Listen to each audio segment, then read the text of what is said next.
bon d'avoir 300, 400 personnes ici. J'espère que le break était bon, et de votre côté aussi, et que vous avez pu voir quelque chose. Donc, ce que nous allons faire maintenant, c'est que nous allons regarder nous allons étudier un cas de mentoring. Nous allons regarder une vidéo. Laissez-moi vous faire ça.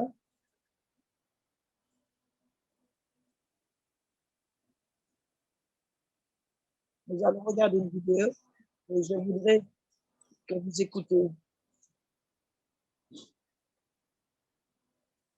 l'homme Frank pour regarder comment il a utilisé le travail du Seigneur pour guider les autres dans l'attente que nous devons. L'architecte de Allemand, quelqu'un avec beaucoup de caractère. Je voulais être son disciple. Ma version des disciples-là n'est pas de me rencontrer, mais de me suivre. Et en général, les chefs d'entreprise sont trop occupés. On pourrait dire que c'est l'excuse numéro un. Les chefs d'entreprise, les dirigeants ministériels, en particulier pour les hommes. Voici le truc. Je ne veux pas te rencontrer. Vous n'avez pas besoin de m'ajouter à votre calendrier. Je veux que vous m'incluiez dans votre calendrier. Tout le monde comprend les nuances. Ne m'ajoutez pas à votre calendrier. Incluez-moi sur votre calendrier. Alors laisse-moi voir votre vie. Il y a 4 secteurs de votre vie que j'aimerais suivre, si possible, au moins un ou deux. Votre vie de famille, votre vie professionnelle, votre vie d'église et votre vie privée.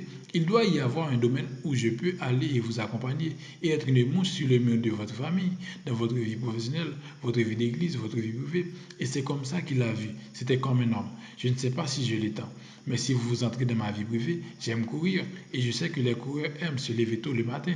Ils aiment mettre des autocollants à l'arrière et avec combien ils ont couru. Et je ne me vois pas comme un coureur. Je ne suis pas vraiment un coureur, mais je veux être le disciple de ce gars. Et c'est ce que je dois faire pour que ce gars me disciple, juste courir tôt le matin. Alors il m'a dit, tu serais prêt à courir avec moi? Et j'ai pensé, si c'est ce qu'il faut faire, il a dit, ok. À demain à 4 heures. Seigneur du ciel, je veux vraiment être le disciple de ce gars, mais je l'ai fait. Je me faisais aussi défier comme si tu essayais vraiment de le rendre difficile. Donc je me présente à son bureau dans le centre de Dallas. Il veut courir autour de la ville à 4 heures du matin. Le lendemain matin, je me suis réveillé à une heure inhumaine. Je me suis réveillé à 3h50 du matin parce que je vais prendre une douche. Je cours là comme si j'avais été jeté. Je vais dormir autant que possible à 4 heures du matin. Je suis assis là. Il ne se montre pas. Il ne se montre pas une heure plus tard. Il m'envoie juste un texto et il dit, oh mon Dieu, je vais dire à 4 heures. Pourquoi penserais-tu à 4 heures du matin? Je suis comme, oh mon Dieu, mon ami, comme si tu le faisais paraître dur. Et tu parles de 4 PM, qui court à 4 PM. Mais ce qu'il faut pour lui était de lui montrer quel jeune millénial. Si vous voulez être disciple, vous ferez mieux d'être prêt à déplacer votre calendrier, votre horaire, votre emplacement, comme l'ont fait les disciples avec Jésus. Si vous voulez être disciple, mais si vous voulez être discipulé, un millénial, prépare-toi à couper l'oreille des gens, à les endormir pendant que tu pries, puis transpirer de sang et ils s'endorment.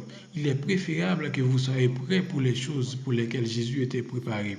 Parce que les disciples est un travail difficile, mais c'est un travail digne. Ce n'est pas toujours le plus amusant, mais il vaut la peine de regarder, de voir votre fille pousser dans l'arbre des autres.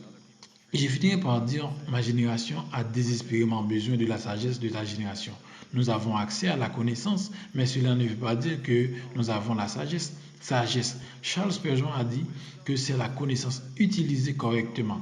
Donc, je m'excuse pour tous les jeunes adultes qui ont peut-être des gros mots ou des stéréotypes négatifs. Et je m'excuse parce que nous ne nous exprimons pas toujours comme si nous voulions apprendre. Mais je vous demande d'être patient avec nous parce que nous sommes une génération de parents. Et parfois, j'ai beaucoup de passion qui est comme un camion. Mais je suis ici aujourd'hui parce que j'ai lu des bons livres ou simplement être l'un de ces livres. Mais si vous voyez une once de sagesse en moi, que je suis ici aujourd'hui grâce aux hommes et aux femmes qui ont plus de 40 ans, des hommes et des femmes comme vous qui m'ont disciplé et qui ont cru investir en moi. Ils étaient les mentors de ma génération. Merci.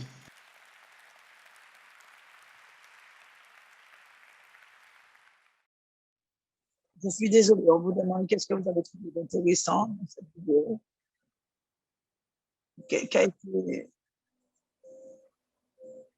Je suis désolée, je n'ai pas pu traduire. Donc, l'engagement, ne me rajoutez pas, incluez-moi. La personne qui est mentor doit changer le calendrier de sa façon d'agir. Il doit être disponible, il doit être différent.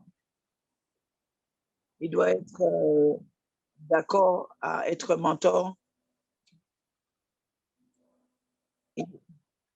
Il doit être flexible. Il y a beaucoup de bonnes réponses dans le chat. Il doit aussi être humble, avec une grande relation avec les gens.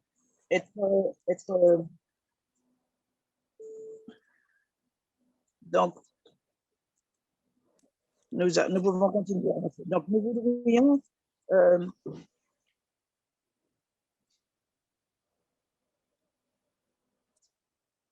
cette vidéo a montré comment le travail est difficile, mais ce travail est difficile, mais qui peut y arriver.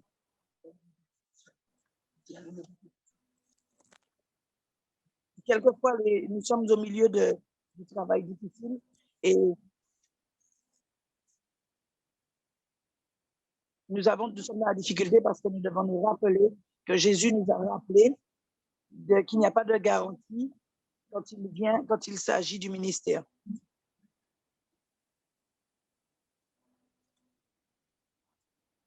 Nous sommes au contrôle du fait que nous pouvons bien semer, mais la récolte n'est pas nous.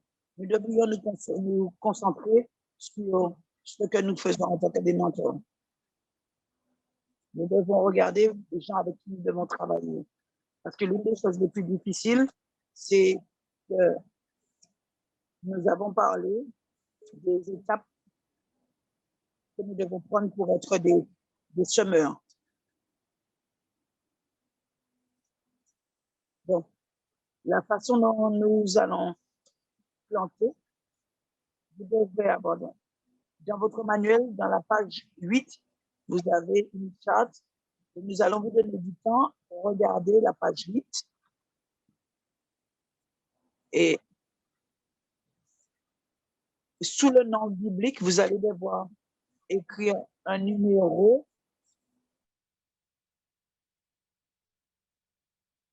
de ce que Jésus a fait avec sa relation avec cette personne. Il y a peut-être d'autres choses qui se sont faites dans le reste de l'histoire. Mais qu'est-ce qui a été dans la Bible? Donc, prenez le temps et pour chacune des personnes, écrivez à la page 8 de votre manuel. Regardez la meilleure façon dont Jésus a eu une interaction avec eux. Où est-ce qu'ils ont trouvé la lettre et où est-ce qu'ils ont trouvé le nombre. Donc, par exemple, si vous allez devoir faire correspondre le A avec un numéro qui va. Donc, par exemple, si vous avez Annette 1A, etc. Donc, prenez un moment, vous prenez la personne, l'homme riche, et vous devez trouver qu'est-ce que Jésus a fait et quel est le résultat final. Donc, vous aurez peut-être homme riche B3, ou bien homme riche A5, A4, etc. Prenez un moment et faites cet exercice. Nous allons passer à travers et voir ce que danger, alors que nous lisons, nous allons voir les dangers. Nous allons continuer. Alors, le jeune homme riche, quelqu'un a mis, que quelqu'un mette la lettre. Qu'est-ce que vous avez choisi? C5. C5. Exactement. Il a laissé partir. Nous ne savons pas le résultat. Et le danger, quand nous suivons quand nous suivons le pas de Jésus, c'est un détail important, intéressant. Il a laissé partir. Et le danger, risque de se sentir responsable des choix des autres. Donc, le danger à éviter. L'une des questions est, qu'est-ce que je fais quand les gens que je suis mentor, pour lesquels je suis mentor, s'éloignent de ce qu'ils doivent faire? Qu'est-ce que je dois faire? Et ça, c'était une question dans le chat tout à l'heure. Donc, nous avons des gens pour lesquels que nous avons investi en eux. Et je me souviens quand nous partions après 10 ans au Mexique, il y a des gens qui étaient dans notre groupe et il nous a demandé de nous rencontrer. Et là, il a dit, je ne suis pas la personne que vous avez voulu que je sois. Et en tant que frère dans ma vie, ces choix de vie ont montré qu'il était loin, loin de l'image de Christ. Et nous l'aimons quand même.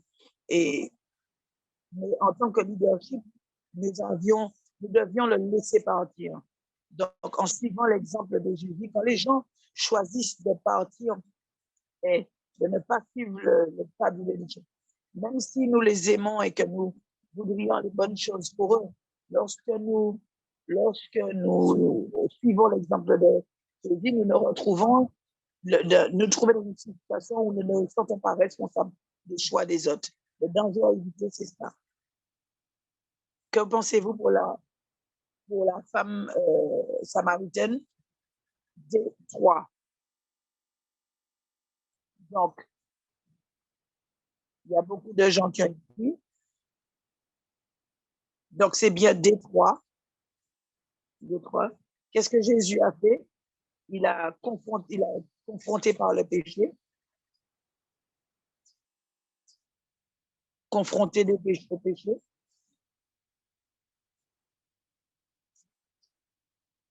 Jésus était prêt à la confronter. Comme nous le constatons, ce n'est pas ce que les Juifs auraient fait. Donc, parler à une Samaritaine, mais Jésus lui a parlé. Il l'a confrontée et elle a répondu, je ne suis pas mariée. Je ne suis pas mariée. Et elle a dit, oui, c'est vrai, tu n'es pas mariée et tu as 5 hommes et celui avec lequel tu n'es pas ton mari.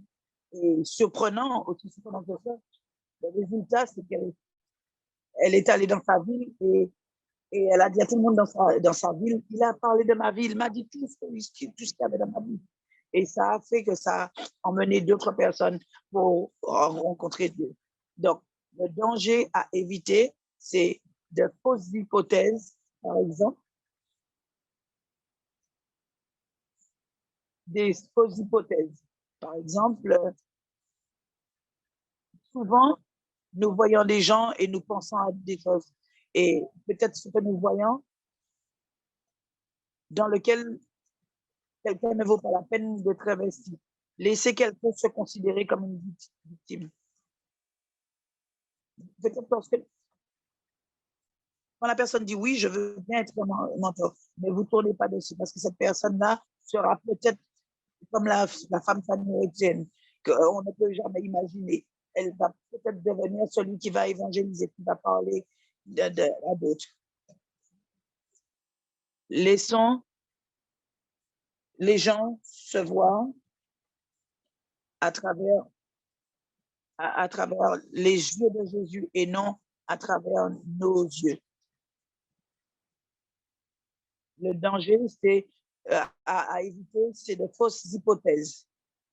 Et dans cette histoire, nous voyons envoyer, nous avons dit envoyer votre fille loin. Et demander à Dieu, qui veux-tu que je sois pour lequel je sois le mentor? L'un de mes mentors m'a dit, souviens-toi, quand il s'agit de la femme samaritaine, une autre chose, c'est que nous ne sommes pas Jésus dans ce cas.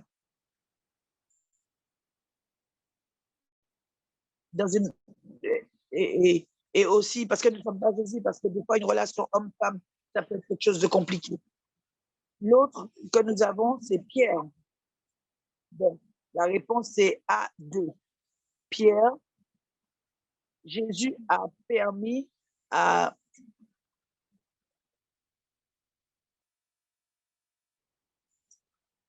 à Pierre d'être humilié, voire ses forces naturelles montrées comme insuffisantes. Et c'est ce que Jésus a permis. Et ça lui a permis d'être après un pilier. Donc le danger,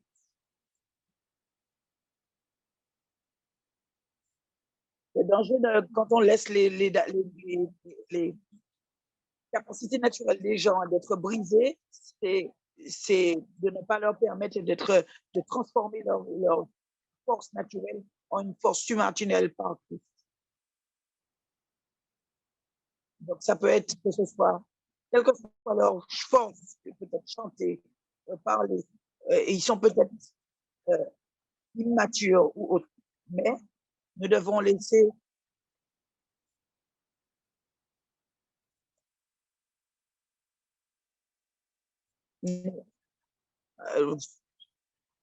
oui, désolé.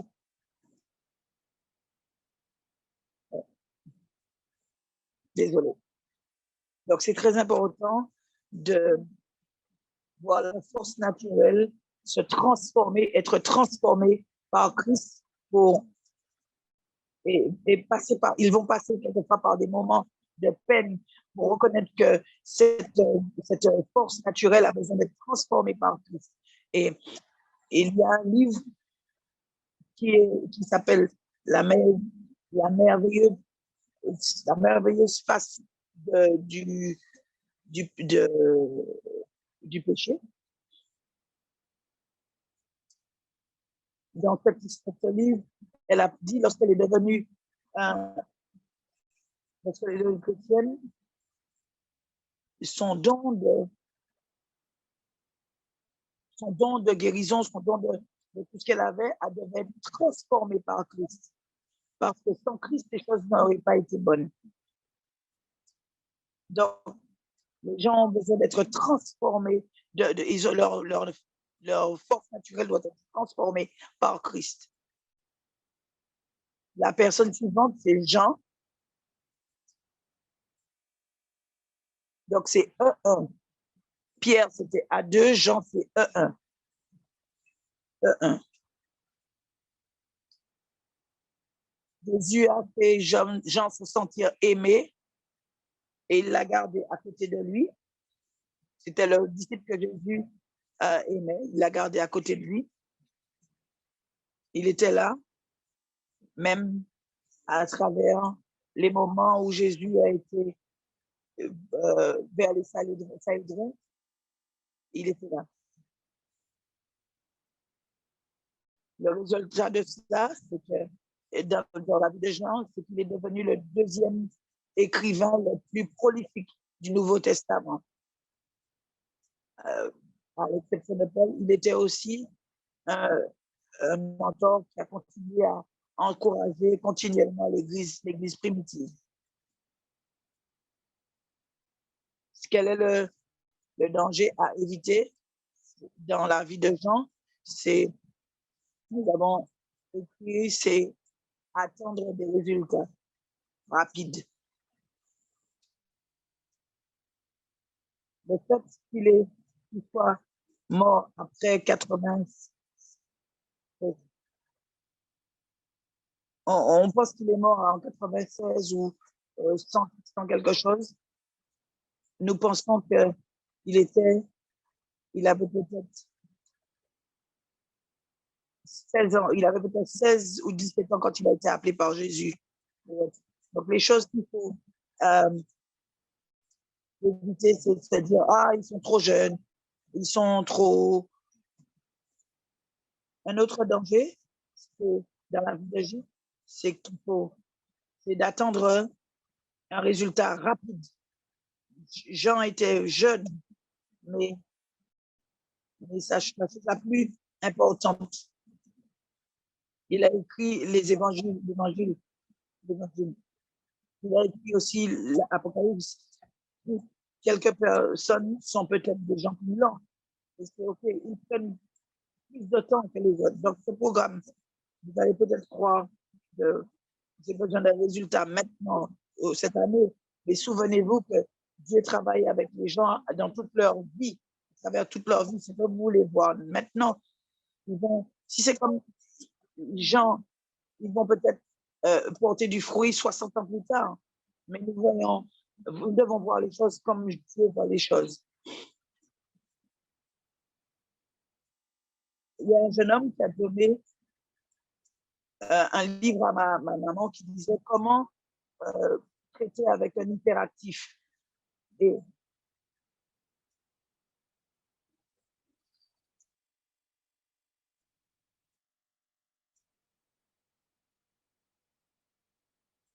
c'est un livre qu'on avait.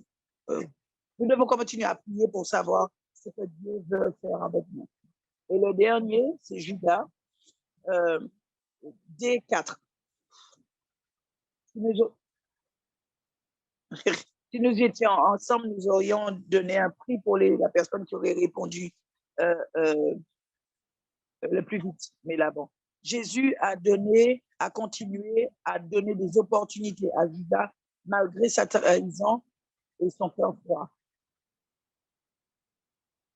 Lorsque nous regardons dans la vie de Judas, voilà, dans la vie de Jésus, lorsqu'il a vu la femme et qui a essuyé les pieds de Jésus, et avec le parfum super cher, et il est parti. Et c'est à ce moment-là qu'il est parti et qu'il a vu les prêtres, les sacrificateurs pour leur dire, pour trahir Jésus.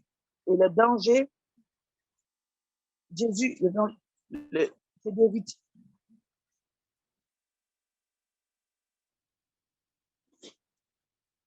Oh, mais le danger,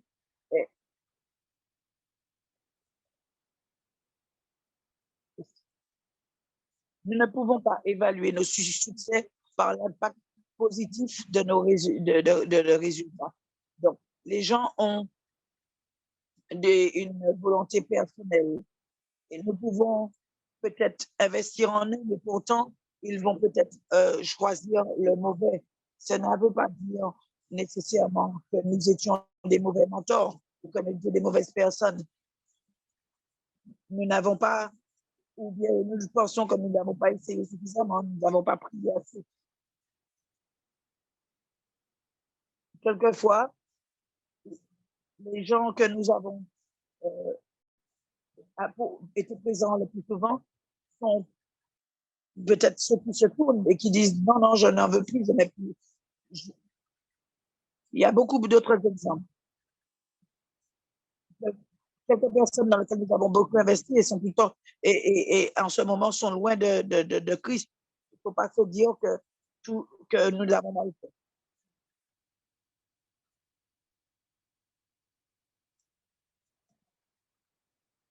D'accord. Donc, le danger, éviter, évaluer notre succès par l'impact positif et les résultats. Donc,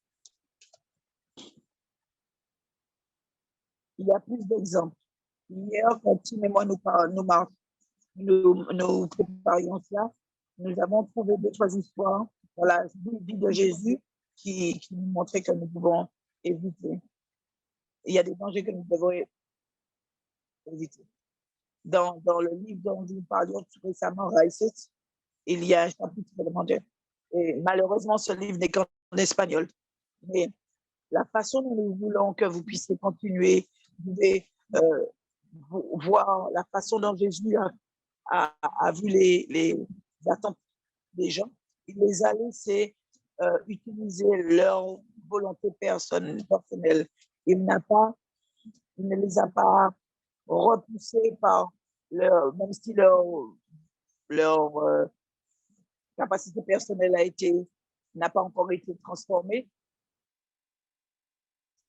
Jésus a été le mentor de façon différente de la façon dont nous apprécions les choses. Donc, nous voudrions vous donner du temps en petits groupes pour discuter de ça. Nous allons vous diviser en petits groupes. Vous avez 35 minutes.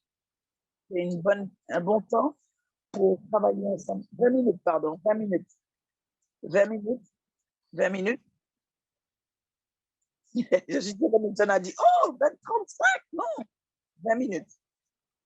Ce que nous allons vous demander de faire, c'est que quelqu'un dans le groupe un volontaire va écrire les réponses du groupe sur WhatsApp ou sur un document quelconque et qui peut être partagé après. Ça ne va pas être partagé seulement avec votre groupe, mais pour tout le monde. Ça peut aussi être présenté après lorsque vous allez regarder ça. Vous avez 20 minutes. Donc, dans votre manuel, dans la page 9, vous avez leçon apprenti de Jésus, le défi. Voilà ce que nous voulons que vous fassiez dans le petit. La première, c'est faire une liste de leçons que vous pouvons apprendre à partir des exemples des relations de Jésus que nous venons d'examiner. Dans les petits groupes, vous allez faire. Il y a des choses que vous allez pouvoir apprendre des leçons sur le chat. Donc, vous allez faire une liste des leçons que nous pouvons apprendre à partir de ces exemples. La deuxième chose, quel conseil donneriez-vous aux personnes que vous formez pour qu'elles puissent imiter Christ dans leur mentorat vers le leadership du ministère?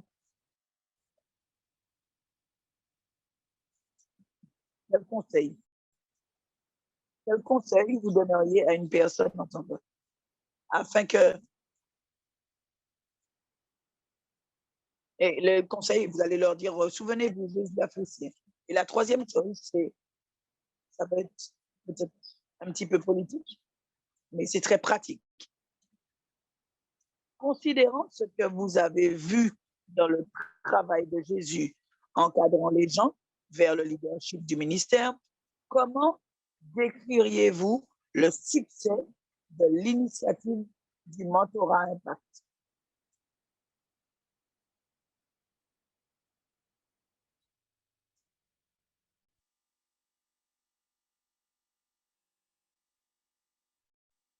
OK?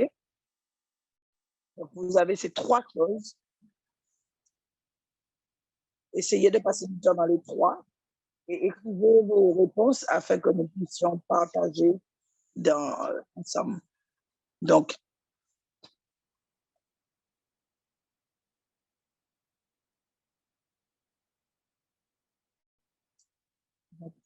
nous allons maintenant en groupe et nous allons...